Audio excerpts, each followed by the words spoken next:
Salom hammaga. Bayramlarni yaxshi o'tkazib oldinglarmi? Bugun sizlarga Turkiyada Ramazon bayrami haqida aytib bermoqchiman. Bayram kuni ayoliga tuz haqqi uchun hadya beradi. Haqqi bu Ramazon bo'yicha ro'zador ayolini uyda tayyorlagan taomlari uchun beriladigan podarka. Menga ham Qo'jambey bilaguzuk hadya qildilar. Qaynonam uylariga ketganlari uchun bayram zavtrigiga oyimlarning uyiga bordik. Afsuski u yerdan videolar ololmadim hayajondan.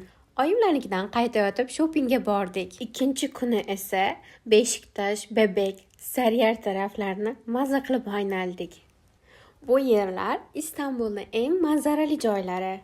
Beshiktash sohilda juda ham ko'p inson bor edi. Biz u yoqda uncha ko'p qolmadik. Seriallarda ko'radigan uylarimizni, yollarni ko'raylik deb Bebek, Sariyar tarafga yo'l oldik.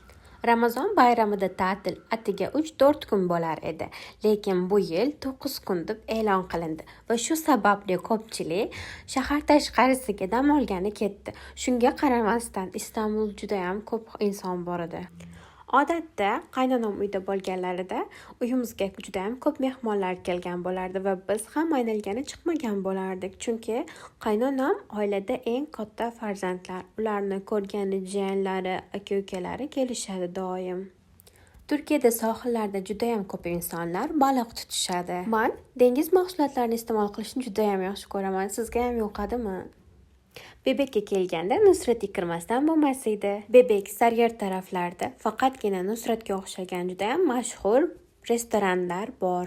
Sizga Turkiyadagi o'zbek kelin hayoti qiziq bo'lsa, menga like bosib podpiska bo'lishni unutmang.